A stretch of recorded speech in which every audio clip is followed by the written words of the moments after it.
Dalam hukum pidana, kejahatan tidak hanya dilihat dari apa yang dilakukan, tetapi apa yang ada dalam batin pelaku. Inilah yang disebut dengan mens rea.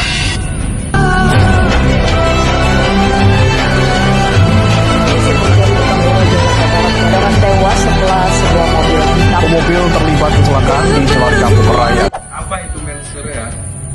Mens rea berasal dari bahasa Latin yang berarti will to win atau sikap batin yang salah.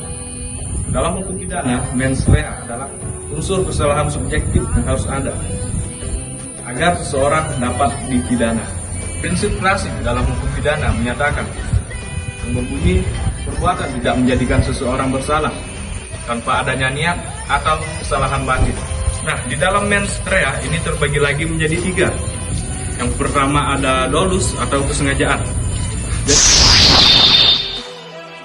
Jadi yang dimaksud dengan dolus atau kesengajaan adalah keadaan ketika seseorang mengetahui dan menghendaki akibat dari perbuatannya. Ataupun singkatnya, memang sudah ada niat yang direncanakan dari awal oleh si pelaku terkait tindak pidana yang dilakukannya. Kemudian ada 3 ciri utama terkait dolus atau kesengajaan. Yang pertama adanya niat, yang kedua dilakukan dengan kesadaran penuh, dan yang ketiga memang ada akibat yang diinginkan dari perbuatan tersebut. Karena dari lupa atau kesengajaan adalah seseorang dengan sengaja menusuk orang lain dengan tujuan untuk membunuh. Nah, di situ kan memang sudah direncanakan dan memang ada tujuan yang diinginkan. Nah, kemudian di dalam dolus atau kesengajaan, hukum memandang pelaku sebagai yang paling bertanggung jawab, sehingga ancaman pidananya bisa dikatakan paling berat.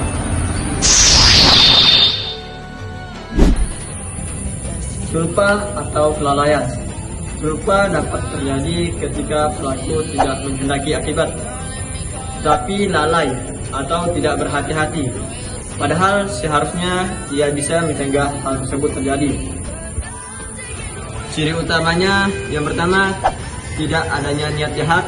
Yang kedua, adanya kelalaian. Dan yang ketiga, akibat tetap terjadi.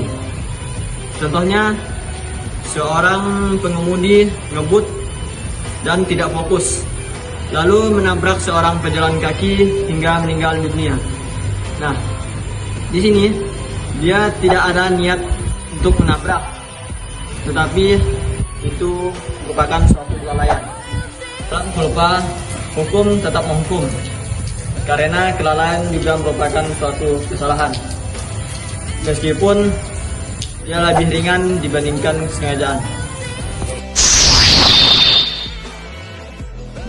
Dalam strict liability, tanggung jawab mutlak, sebenarnya mens rea itu tidak perlu dibuktikan, tetapi cukup perbuatannya saja, maka pelaku dapat ditindak pidana. Nah, kenapa bisa begitu? Karena hukum ingin melindungi kepentingan publik secara maksimal. Nah, contoh umumnya seperti perlindungan tertentu di bidang lingkungan, perlindungan konsumen, perlindungan pangan. Nah, seolah-olah hukum itu ingin mengatakan bahwa niatmu bukan yang utama, tetapi akibat perbuatanmu yang utama. Mens rea mengajarkan kita satu hal penting. Tidak semua kejahatan lahir dari niat jahat, tetapi semua pidana lahir dari kesalahan. Memahami mens rea berarti memahami hakikat keadilan dalam hukum pidana. Secara filosofis, mens rea menunjukkan bahwa hukum pidana bukan sekedar menghukum perbuatan, tetapi juga menilai moral pelaku. Nah, dalam hal ini, mens rea juga masih menimbulkan berbagai pertanyaan seperti apakah adil menghukum orang tanpa niat, dan juga apakah hukum yang terlalu jauh masuk ke dalam batin manusia. Nah, sampai saat ini, mens rea tetap relevan dan diperdebatkan hingga saat ini.